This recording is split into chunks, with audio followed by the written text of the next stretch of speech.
It's one of the great ironies of English literature that the most shy, learned, and reclusive poet of the 18th century became the most famous and popular one. When his Elegy, written in the Country Churchyard, was published in 1751, it was an instant success. It was quoted, memorized, translated into Latin and Greek, and was pirated by many printers, which only increased its success. It's remarkable enough that a poem would be so popular in its own time, but that the poem has remained an enduring success, remaining one of the most beloved and anthologized poems up until the present day, should surprise us. So what makes this poem so successful? Partly, I think, is its rootedness in literary tradition, and that's partly what we'll be exploring today in this video. I'll begin with an overview of Gray's life and character, and then we'll transition into a close reading where we'll take the poem line by line in order to reveal how Gray's poem fuses an expansive breadth of literary knowledge with a highly sensitive lyrical intuition. So let's talk about his life and character. He always seems to have been a private and withdrawn person, full of self-criticism and self-doubt. He was born in London in 1716 to Philip Gray and Dorothy Antrobus. His father was mentally unwell, it seems. He was angry and abusive, and this behavior could have only had a significant effect upon Gray's own development in childhood. His great salvation through all this, his escape, was being sent to Eton College. It was there at Eton where he was introduced to the world of literature, and he remained at Eton for 9 blissful years, spending most of his time with his friends reading great poetry of classical and English literature. He was steeped in Homer, Virgil, Horace, Spenser, Shakespeare, Milton, and even the modern poets of his day, Dryden and Pope. And Gray developed a deep appreciation for the pastoral setting of Eton College with its Gothic architecture and Tudor aesthetics that surrounded the campus. Now, athletics may not have been Gray's forte, but his friendship with Horace Walpole, Richard West, and Thomas Ashton flourished during these years.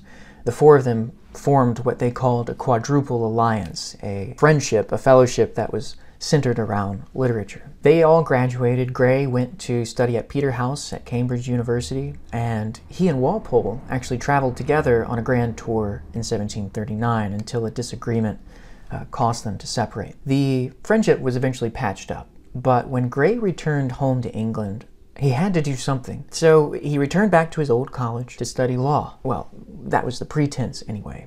It seems he was really up to other things. Gray really turned his attention to the subjects of literature. He seemed to have designed for himself his own curriculum, delving into Old and Middle English literature, Scandinavian literature, medieval history and archaeology, and his scientific curiosities led him to study botany and zoology, making him one of the most learned individuals of his time. It was in 1742, shortly after his friend Richard West died, that Gray seriously began to write poetry.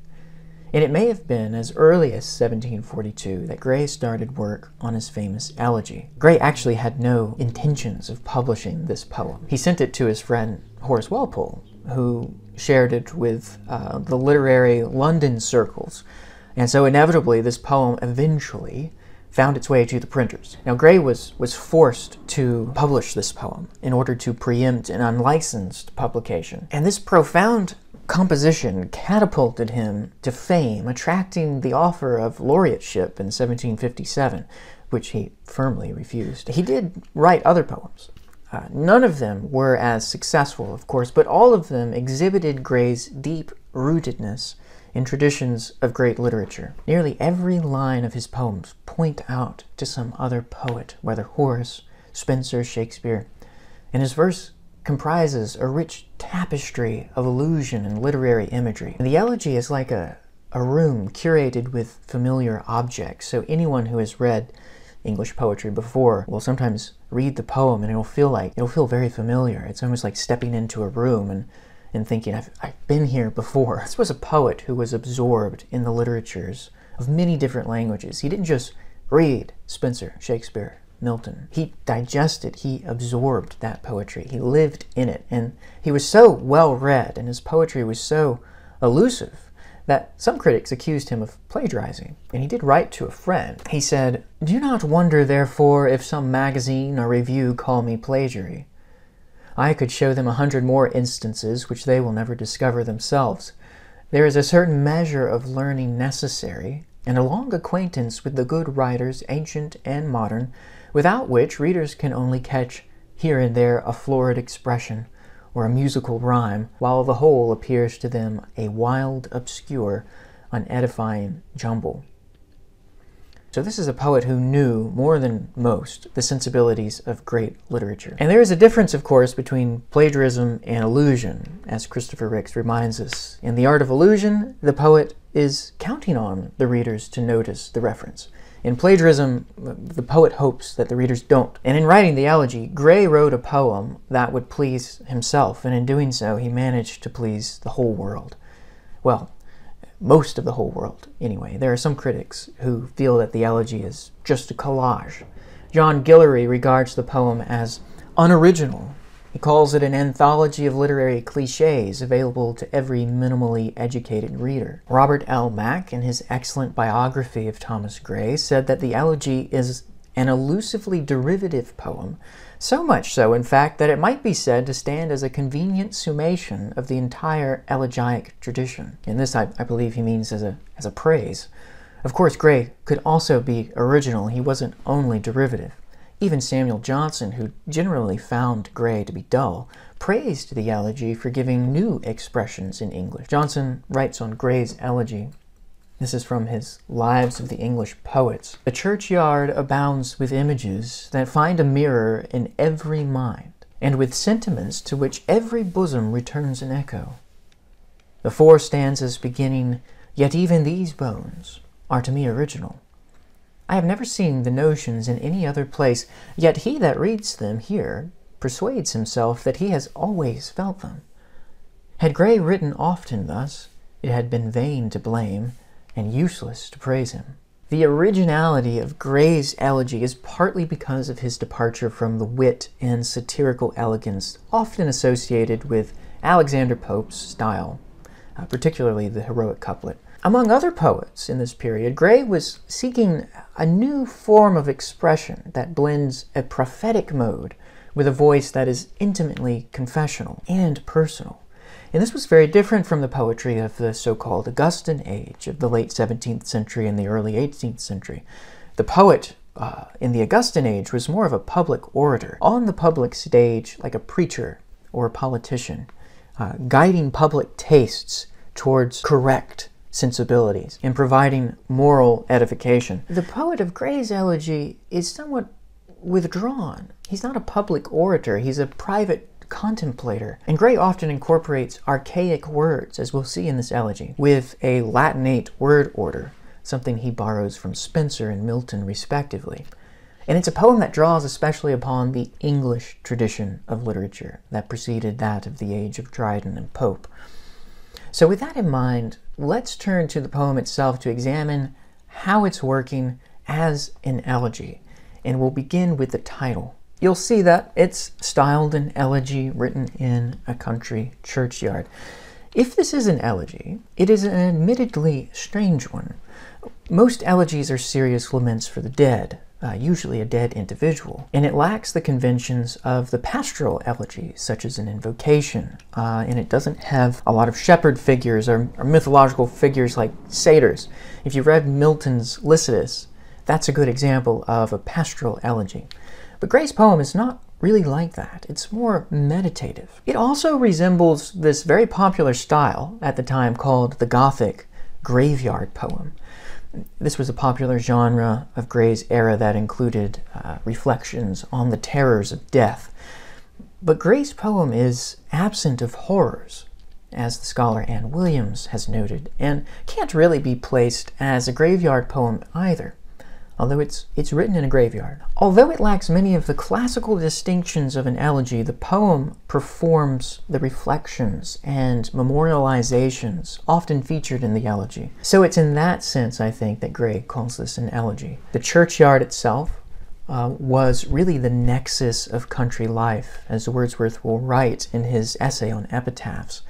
It's the center of human action, and it's this place where the rural were buried. You know, the great are buried in abbeys or in cathedrals, but the poor were buried in the churchyard. And Gray himself would be buried in a churchyard, as he knew. And so this is partly a meditation on his own mortality, as well as on the lives of poor and rural people of the area. Now, this poem, rooted in literary tradition, really is calling back to Milton.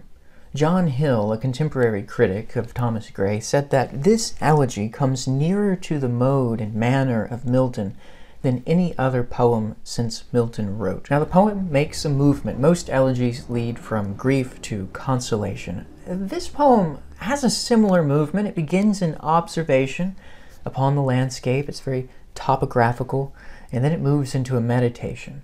A certain movement that you'll be able to trace in the greater romantic lyrics that I've covered on this channel as well. So it moves observation, meditation, and then it adopts this attitude of resignation, which is typical of this mode. It's the close of day. It's a very crepuscular attitude, this feeling of resignation, and the poem reposes upon that before its final turn to a kind of consolation, which is more like a commendation of the poet's life into the hands of God.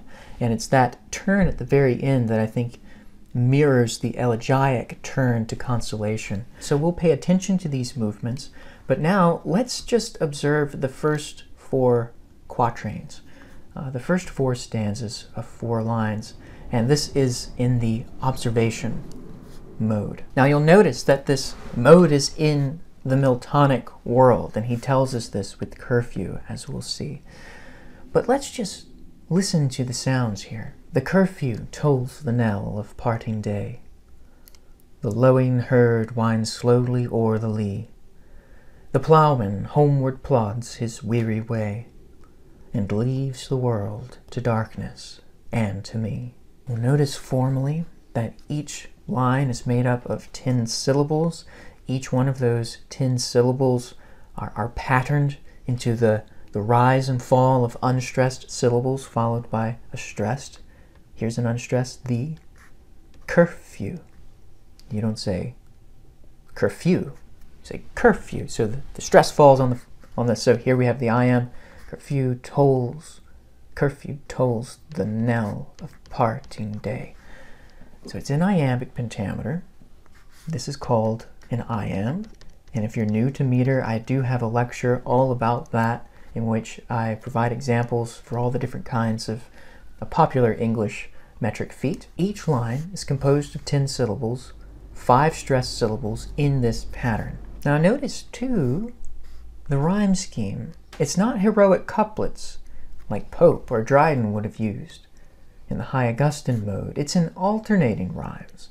Day, way, lee, me. So alternating rhymes, each making up a rhyming quatrain, a unit of 4 lines. This word curfew is referring to the bell tower tolling at evening time, which is usually at 9 p.m., but not always. Links this second word to the Miltonic tradition in Milton's Il Penseroso, in which Gray's poem is certainly participating. There's a line that says, I hear the solemn curfew. That's line 73. And so this poem is very preoccupied with hearing what is heard, what is not heard. And you'll notice that there are several synonyms for quiet or mute. But here it begins with this sound. The curfew tolls the knell, so the church tower is tolling its bells for evening. But notice how that sound is echoing throughout the lines. We have the long vowel O in tolls, and of course it receives the stress. The curfew tolls the knell of parting day, and as though it's rebounding over the hillside and echoing, we can hear that long O sound echoing in the words that follow. The curfew tolls, the lowing herd winds slowly o'er the lea. And so the sonic texture is very intricate as well. Begins with the sound, ends with this figure who is literally and figuratively marginal. The me is hanging on there. It's at the very end of the line, right next to all the blank space, right beside all of the words. And so this figure, this poet, this lyrical I, the speaker of the poem, is very much on the outside as an observer. The world is left to darkness to him. The world of darkness is left to him. Almost contrasting to all the stillness and sound that's going on. And then he begins to turn his attention to the external world around him. You see how we're narrowing into the churchyard. One thing also to note, and this goes back to how well read Gray is, I want to mention that the plowman, it was noted by Thomas Warton, a contemporary, that the English plowmen went home at noon. They didn't go home at evening. But in Milton's Masque, there's a line that describes the plowman going home at evening, which Milton is taking from probably Virgil's Georgics. But this is interesting because it's showing how Gray is more learned from books instead of the actual landscape of England. Now, he probably knew this. He probably was well aware of the agricultural habits of plowmen because he lived in a provincial area for some time as well. But the fact that he chooses the literary fiction of the plowman going home at evening over the English reality of the plowman going home at noon just shows how much he's really invested in the literary tradition. Now fades the glimmering landscape on the sight, and all the air a solemn stillness holds, save where the beetle wheels his droning flight, and drowsy tinklings lull the distant folds. I've talked about this passage in my lectures on close reading, but you hear it. When you read it aloud, you can really hear the sounds of the S. This is a special type of consonance, repetition of a consonant, called sibilance. And the effect is to mimic or enact the dying down of perhaps an evening breeze, or the tranquility of the small sounds that are making up the sonic landscape. Visually, the landscape is fading. We're distancing ourselves from a purely ocular experience. For Wordsworth, it's all about vision. Same for Coleridge, but Gray is putting the priority on sound, and sound will have a certain spiritual resonance throughout the poem as it's developed, so pay attention to that. The linked sounds are highlighting this visual withdrawal into the auditory world. Holds.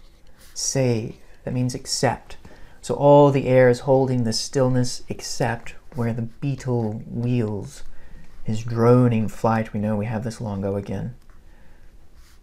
And drowsy tinklings lull the distant folds. This long E and beetles and wheels, I think it's kind of enacting the sound of a beetle as it passes by.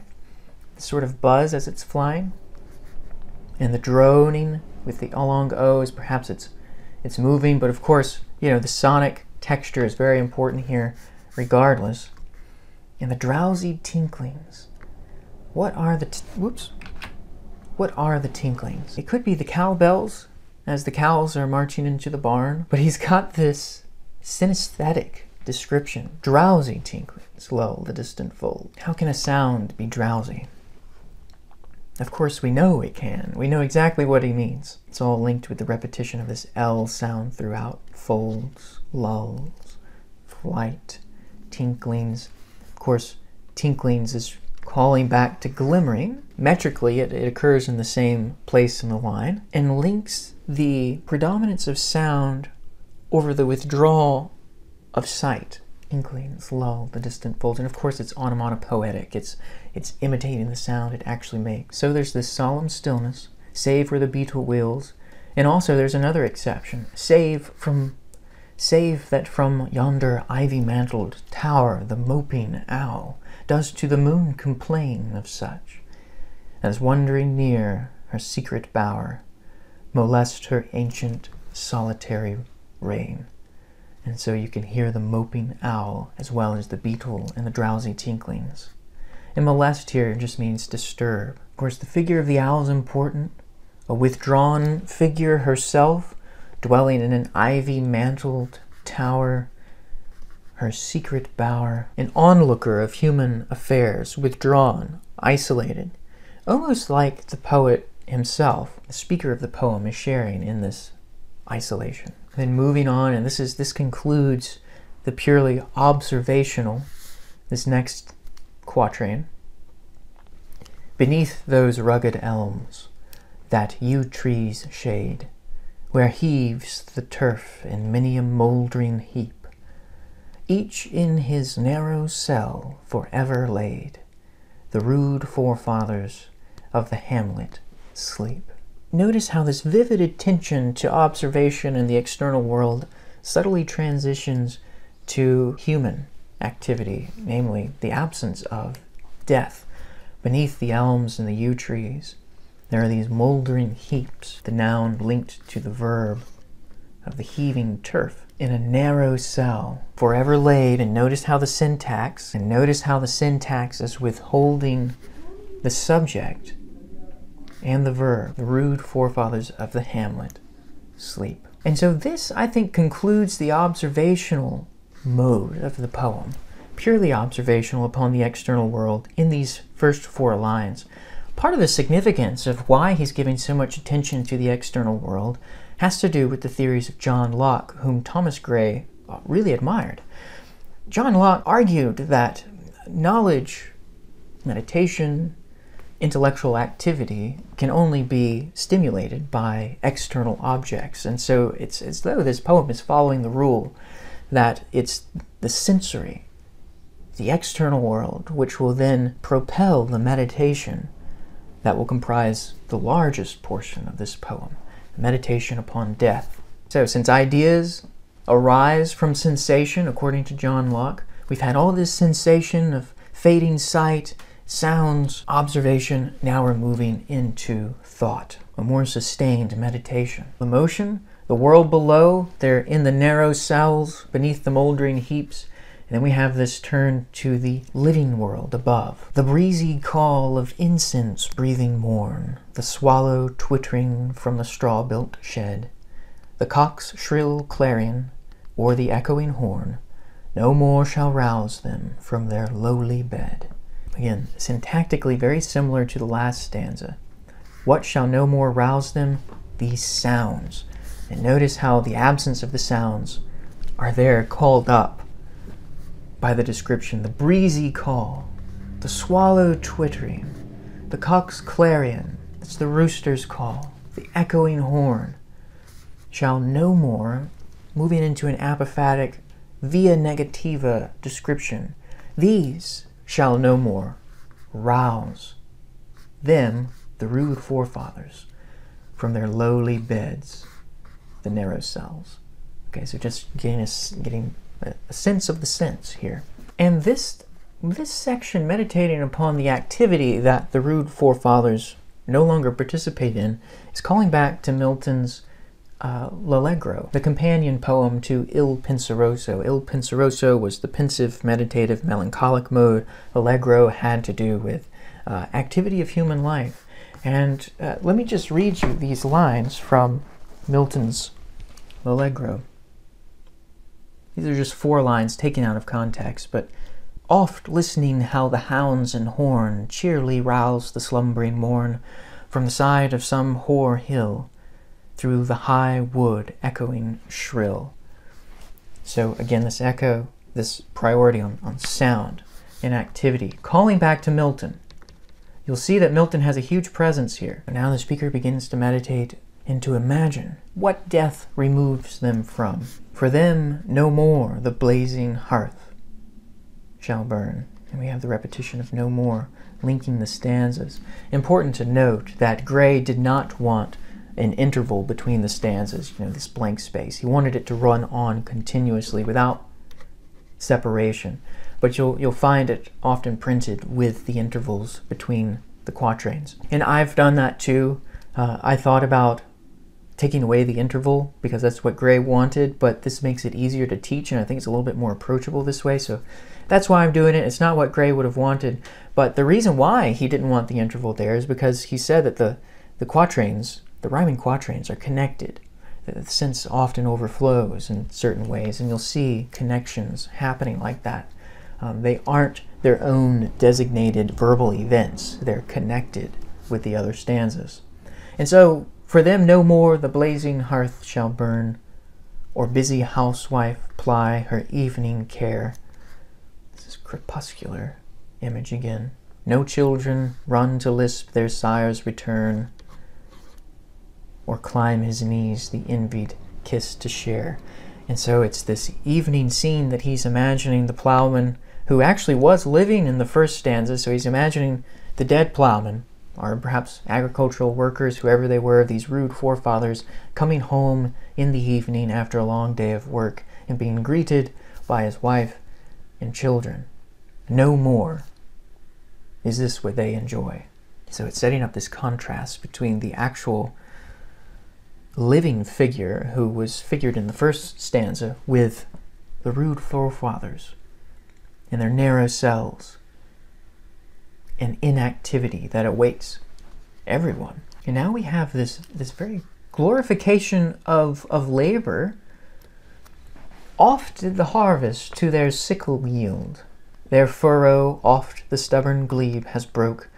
How jocund did they drive their team afield, how bowed the woods beneath their sturdy stroke. So he's praising their agricultural labor. And so the natural world were yielding to their dominance, to their stewardship. The harvest yields to their sickle. The furrow breaks the glebe, and a glebe was an old Middle English word, actually. It comes from the Old French, meaning a field. And so this is an archaic word that Gray is introducing, I think, to romanticize the sense of work. And this glorification of poor work was precedented by Virgil's Georgics. So it's something that Gray is doing as well, portraying agricultural life as like the golden age. Their horses are happy, their team of horses driving, jocund, happy, and the woods bowing beneath their axe.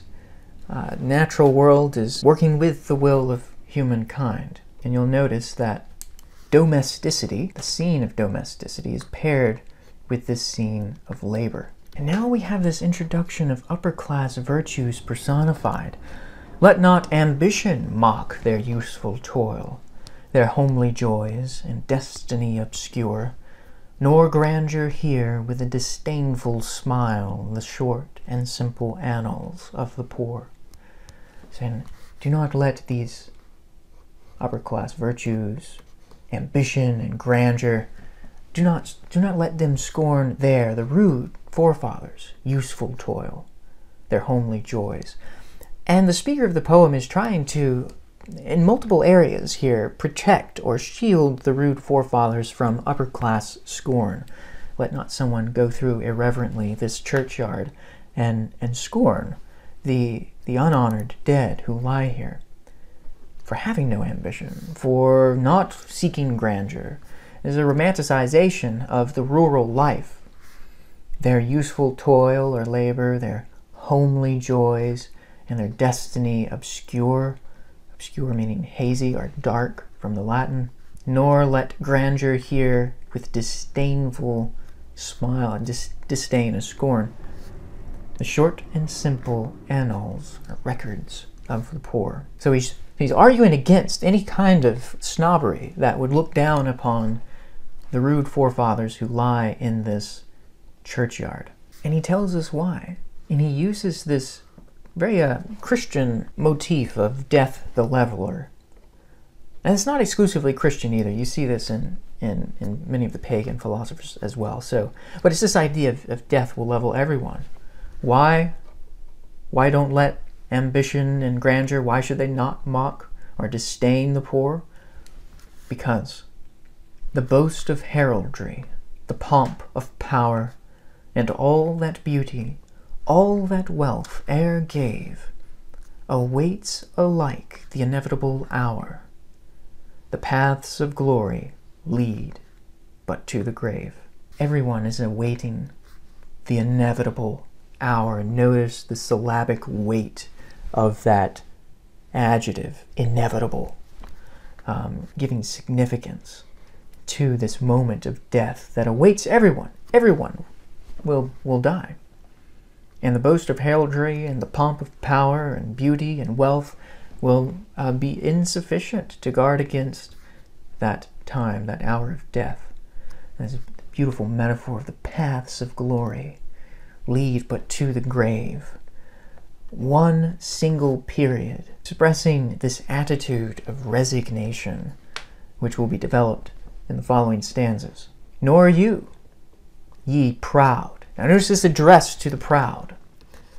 Impute to these the fault, if memory o'er their tomb no trophies raise, where through the long-drawn aisle and fretted vault the pealing anthem swells the note of praise. Peter Sachs, in his book on the essay, mentions how contemptuous the attitude of the speaker is toward the noisy proud.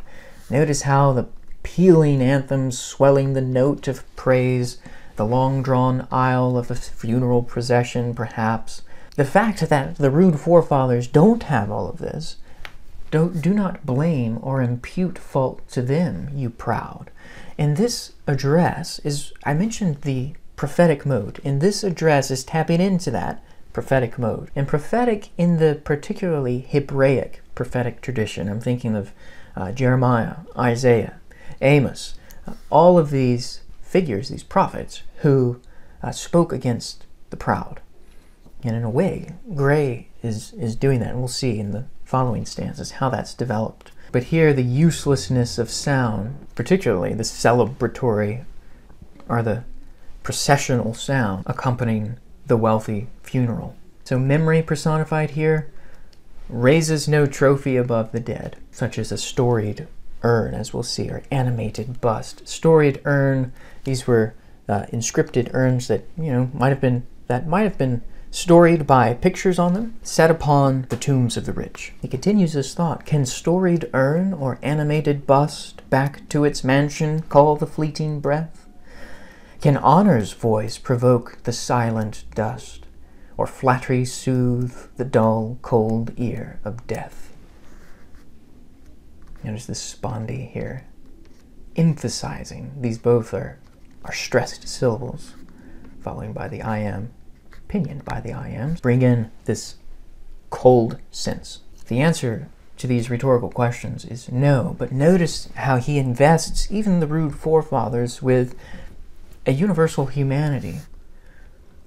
Can storied urn or animated bust back to its mansion call the fleeting breath? There's the body, the human body, being dignified with this metaphor. And the answer is no. No amount of wealth or decoration on one's grave can bring back breath to the body. Notice another swelling sound. Provoke the silent dust. And flattery cannot soothe the cold ear of death. Notice the introduction of this word cold. It's a temperature that's going to be contrasted and developed in the following lines. But important here to see how Gray is dignifying the rude forefathers, or humanity itself, with this metaphor. And now he moves into a speculative musing. He says, perhaps in this neglected spot is laid some heart once pregnant with celestial fire. Good humanist idea that it's not wealth, really, that invests one with the ability to sing or to create. Celestial fire, that's what's meant by that. And I think this does call back to Paradise Lost, Book 6. As some scholars have noted, again, Milton, this idea pregnant with internal flame, just tapping into that Miltonic tradition again. Notice too this figure of speech of synecdoche, the idea of a part, such as a hand or heart, body parts standing in for the whole. Some heart once pregnant with celestial fire, hands that the rod of empire might have swayed, are waked to ecstasy, the living lyre. Perhaps in this spot, some of the rude forefathers could have been pregnant with celestial fire, could have been rulers, are great poets. They might have been perhaps a prophet, might have been a king, they might have been a poet. The only thing that prohibited them was external circumstance, the absence of knowledge. But knowledge to their eyes, her ample page, rich with the spoils of time, did ne'er unroll. Another use of personification here. And all these personifications have been upper-class values. Ambition, grandeur, memory, now knowledge. And here we have the personification of chill penury, are poverty. Again, chill, going back to that cold ear of death, perhaps, but the temperature has been introduced, and now will build up. Chill, penury, poverty, repressed their noble rage, and froze the genial current of the soul. Genial was the faculty of creativity, of genius, of imagination. And so poverty prohibited them. Their circumstance did, not their difference in humanity. And so there is a kind of leveling going on here, not just by death, as we saw earlier, but as a shared elevated humanity. But notice, as we move into this next few stanzas, that chill penury is not really a tyrant who's keeping them away from these things. She's seen partly as a preserver from greater ills. So even though chill penury kept them from knowledge, kept them from creativity, did not open the page of knowledge, it did keep them from certain sins that humanity is wont to commit. But we're not there yet. Here we have this description of the unlived life figured here. Full many a gem of purest ray serene, the dark unfathomed caves of ocean bare. Full many a flower is born to blush unseen, and waste its sweetness on the desert air. Resignation in that acknowledgement that there is beauty that cannot be seen, hidden in oceans, unfathomed by the human eye, are gems pure, flowers blush unseen, and waste its sweetness on the desert air. This waste verb form is integral to the sentiment here discussed in this stanza. It's the waste of potential, the unlived life, no fault of their own. Of course, this does call back to Edmund Waller. Go, lovely rose, tell her who wastes her time and mine. A poem that I treated in the close reading lectures on this channel. Go look that up and you'll see that figure introduced there. It's an old idea, but it certainly comes from Waller here with this idea of the blushing flower. Here I think that the speculation on the rude forefather's life, the village dead, is here climaxed. Some village Hampton, that with dauntless breasts the little tyrant of his fields withstood, some mute inglorious Milton here may rest, some Cromwell guiltless of his country's blood. These lines are very interested in the balance here. Even though the poor are deprived of artistic, lyrical, political, social power, they are still kept from vice and preserved for virtue. There may be some inglorious Milton here, but there may also be a guiltless Cromwell. Cromwell was a general in the English Civil Wars of the mid-17th century, and who eventually became Lord Protector during the Puritan interregnum, or the Parliamentarian interregnum, seen as a king killer, seen as one, especially in the Augustan age, as one who was guilty of much of his country's blood. The guilt really isn't on Cromwell historically, but he becomes the target for royalist sentiment there. A little bit of history, English history, weaving into the texture here, as well as English literature. Now notice in these next three quatrains, they're all bound together by a single subject and verb, and there's a syntactical extension up until we get to the point here. Lot forbade, that's the subject and verb, but he's tapping into a prophetic mode, almost in the mode of Isaiah or Jeremiah. So this mentioning of Cromwell has inspired further meditation on what penury has preserved these rude forefathers from. First with political. The applause of listening senates to command, the threats of pain and ruin to despise, to scatter plenty o'er a smiling land, and read their history in a nation's eyes. Their lot forbade. Their lot forbade them from praise of listening senates, from threats of pain and ruin to despise, to scatter plenty, to read their history in a nation's eyes. Beautiful figures here.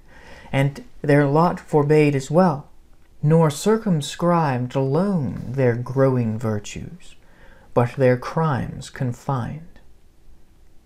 Again, moral preservation by poverty, forbade to wade through slaughter to a throne, and shut the gates of mercy on mankind. Very powerful figure coming from Shakespeare's King Henry VIII. He says, the gates of mercy shall be shut up. Their lot also forbade. Notice how the sense is continuing on. The struggling pains of conscious truth to hide, quench the blushes of ingenuous shame, to heap the shrine of luxury and pride with incense kindled at the muses' flame. Very prophetic mode, I think, here. And this is partly what Gray is doing innovatively. This is part of his originality here. He's not just a correct orator of the Augustan age. He is a new kind of confessional, prophetic voice. At least the speaker of this poem, we can say. There's a lot of resonance here that has Hebraic solidity to it. You think of Psalm 1, blessed is the man who walks not in the counsel of the ungodly, nor standeth in the way of sinners, nor sitteth in the seat of the scornful. Notice how scorn has been an anxiety of the speaker, and he addressed the proud not to scorn, struggling pains. With incense, you think of the first chapter of Isaiah, bring no more your vain oblations. Incense is an abomination to me. And so it's tapping into this prophetic mode within the Old Testament. And so we've seen Milton, we've seen Virgil, we've seen Shakespeare, and now we've seen Gray really drawing upon biblical prophecy, at least as a mode of address. I think this is a certain kind of speech act that he's drawing from this tradition. Something to note, as this is all about being rooted in traditions that the English literati and the rural would have known and been familiar with. Now we're going to see a reference to one of the modern poets for Gray. One of the most beautiful, most quoted lines, far from the maddening crowd's ignoble strife, their sober wishes never learned to stray. Along the cool, sequestered vale of life they kept the noiseless tenor of their way.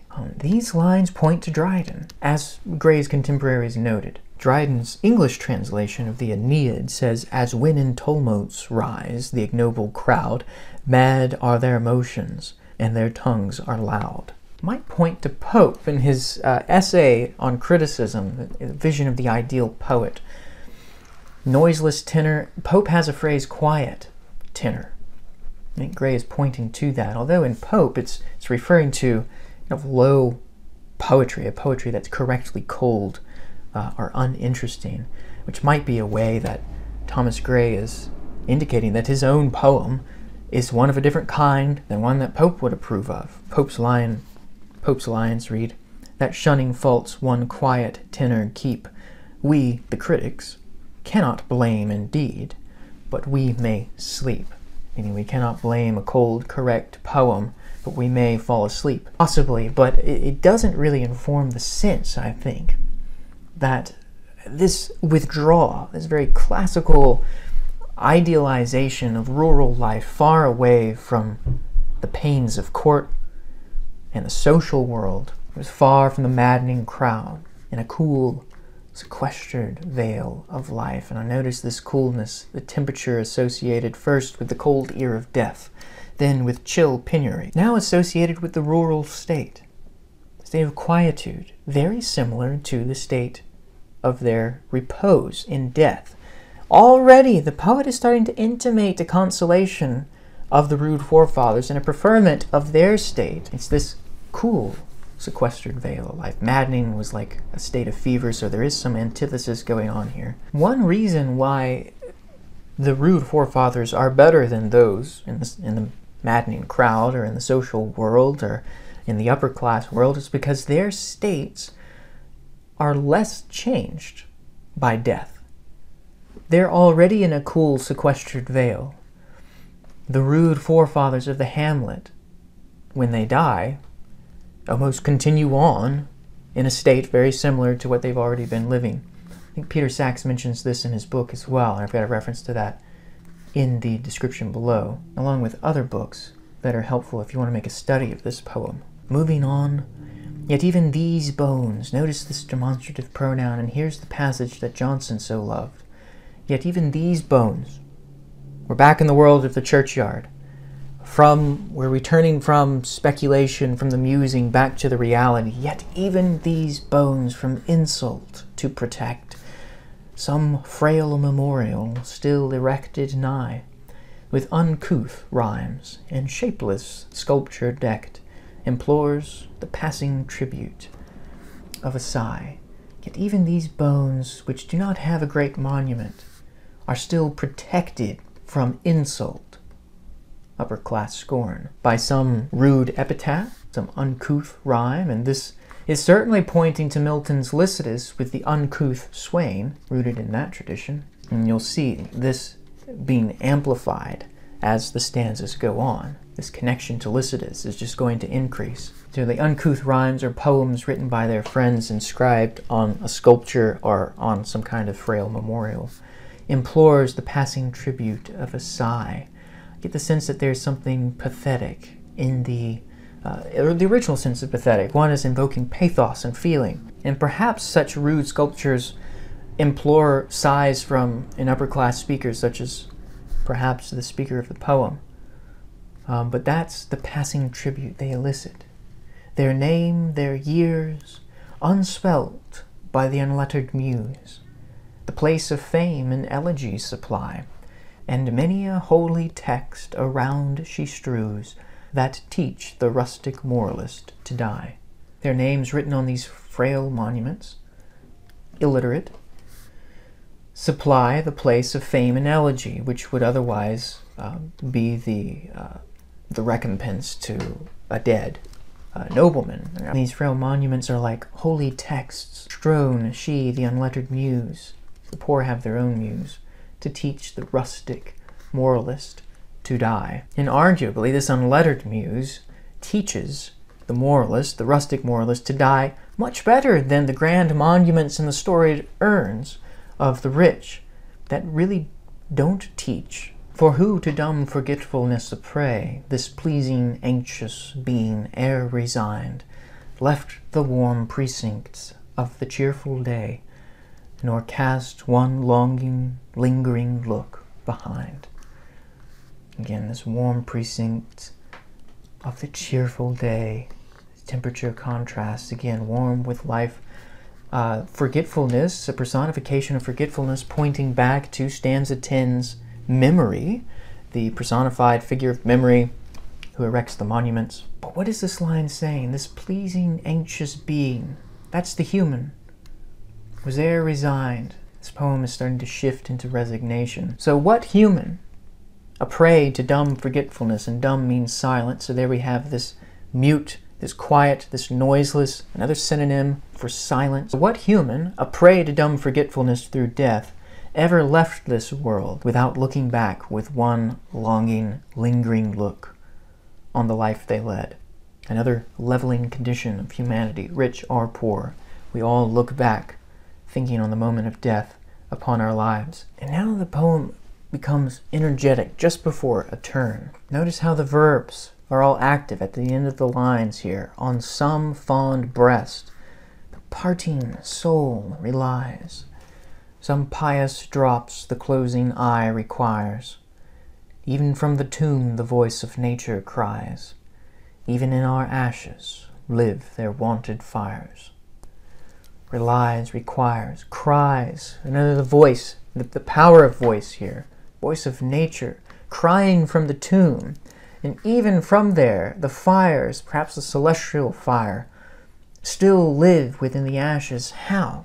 Part of what this voice of nature is doing is giving life, is through affect. And Gray, in this poem, is very careful not to repeat a word. So it's striking when he does. This word parting goes back to the first stanza, the knell of parting day.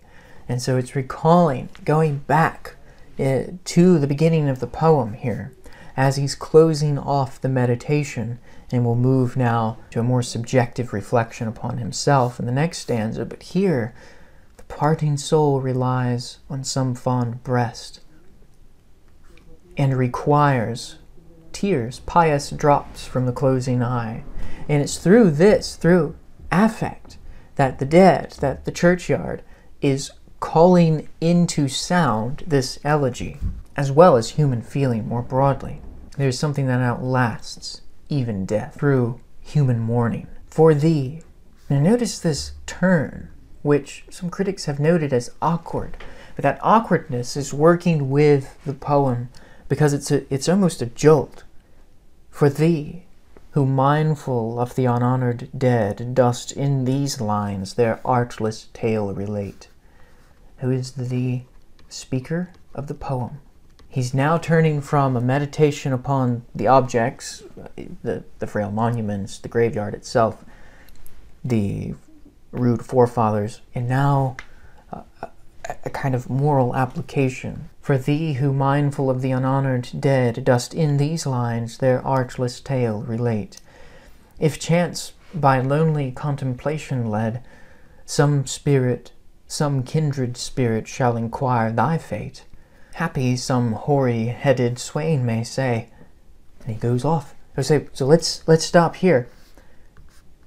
Meditation of the speaker. For you who are mindful of the unhonored dead, if some kind spirit shall ask about your fate, speaking to himself, haply, perchance, maybe, some hoary-headed swain may say. Shepherd, a rural figure, hoary-headed and gray-headed, but it does call back to the uncouth swain of Lycidas. Notice how it then transitions into an oral mode.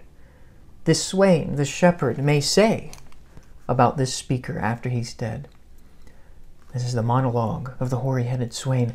Oft have we seen him at the peep of dawn, brushing with hasty steps the dews away to meet the sun upon the upland lawn. So the shepherds say, oh yes, the poet figure, we have seen him at the break of day, the peep of dawn. Peep, the opening of the eyelids, which of course comes from Lycidas, the eyelids of the morn, brushing with hasty steps the dews away to meet the sun upon the upland lawn. I do have a video on Lycidas, which if you've read the poem already, you may consult. But I'll just read the few lines from Lycidas that are relevant here. The speaker of Lycidas, Milton's poem, says, for we were nursed upon the selfsame hill, fed the same flock by fountain, shade, and rill, together both, ere the high lawns appeared under the opening eyelids of the morn, we drove afield, and both together heard, etc. But there's a difference here, because while the speaker of Lycidas is a friend of Lycidas, one who shares the same social status with Lycidas as a shepherd, this figure is someone on the margins that the rural figures notice, visiting, and doing strange things. There at the foot of yonder nodding beech that wreathes its old fantastic roots so high, his listless length at noontide would he stretch, and pour upon the brook that babbles by. Now this figure is idle, pensive, hard by yon wood, now smiling as in scorn, muttering his wayward fancies, he would rove, now drooping, woeful wan, like one forlorn, or crazed with care, or crossed in hopeless love. So the figure of the hoary-headed swain is speculating and interpreting what this figure, this poet figure, was like. He would mutter on the hills, he would rove, he would be melancholic, body language of one who is forlorn, one crazed with care, one anxious or depressed, or crossed in hopeless love. This is an interesting speculation. Many critics think that Thomas Gray was same-sex attracted, which might account for the way the speaker of this poem is interpreting how the hoary-headed swain has viewed him as he goes across the hills. It's not someone they actually know, but he's speculating. So just as the speaker speculated on the dead, rude forefathers, Now, one of those living rude forefathers speculates upon the death of the speaker. There's this interesting interplay here. But then what happens? One morn I missed him on the customed hill, along the heath and near his favourite tree. Another came, another morn. Another came, nor yet beside the rill, nor up the lawn, nor at the wood was he. Suddenly the swain notices his absence, and the next with dirges due in sad array, slow through the churchway path we saw him borne. Approach and read, for thou canst read the lay, graved on the stone beneath yon aged thorn. So the swain notices his absence and then sees the funeral procession to the churchyard, to the churchway path. And then the swain's monologue, as though insufficient in its oral manifestation, passes into a more sure written form of preservation and commemoration. The speaker's imagined epitaph. So we are now entering the act of reading, no longer purely listening. Here rests his head upon the lap of earth, a youth to fortune and to fame unknown. And this is very applicable to Thomas Gray himself, which is why there's often interpreted a proximity between the speaker of this poem and Thomas Gray. He never dreamt he would be famous. Here rests his head upon the lap of earth, a youth to fortune and to fame unknown. Fair science frowned not on his humble birth, and melancholy marked him for her own. Fair science, again, maps on to Thomas Gray's experience. He wasn't rich, he wasn't famous at this time. He was very academic, one who read a lot and was learned, so fair science, science means knowledge, did not frown upon his humble or lowly birth. And melancholy marked him for her own. He always had a melancholic disposition, which is the state of what we would call today depression or ennui. Large was his bounty, and his soul sincere. Heaven did a recompense as largely send. Remember the large recompense of Milton's Lycidas. He gave to misery all he had, a tear. He gained from heaven, 'twas all he wished, a friend. Now, this is where the poem begins to shift. The elegy on a whole is beginning to shift towards a consolatory mode, and it's doing this through a kind of commendation here in these last lines. He's commending his spirit, his frailties and his merits. No farther seek his merits to disclose, or draw his frailties from their dread abode.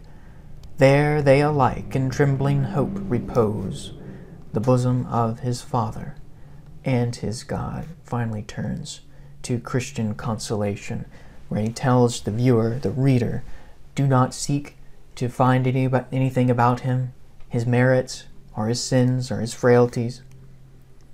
Do not inquire. Do not ask. These merits of his life, these frailties of his character, they in trembling hope repose. Where? In the bosom of his Father and his God. And this gives way to an eschatological hope, looking forward to the restoration of all things, the resurrection. And so he, as though in the final words of Christ on the cross, into your hands I commend my spirit, there's this commendation happening here with this quatrain. The book of Hebrews 9 talks about eager expectation, which might be partly what this trembling hope points to. It's definitely a Christian hope, Father and his God. And of course, trembling is a state often associated in Greek poetry with heightened spiritual awareness, giving way to lyrical insight or prophecy. So there's this spiritual condition here, the trembling hope, that's bound up with the lyric mode.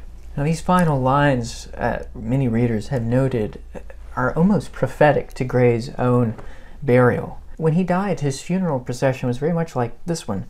It wasn't attended by many people, and many of his closest friends weren't even there.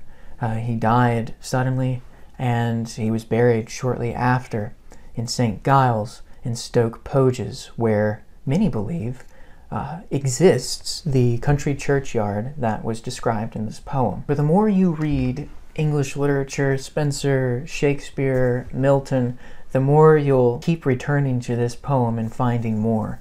It's like a great painting. You can just feast on it for years, and it changes a bit. And I think that's the quality of all great poetry, and partly why this poem is so enduring. Steadfast rootedness in traditions of literature certainly helps, but this sensitive and intimate voice, coupled with the prophetic mode and beautiful sonic textures throughout the lyric, will certainly secure this poem for future enjoyment in years to come. I hope you enjoyed the close reading, and until next time.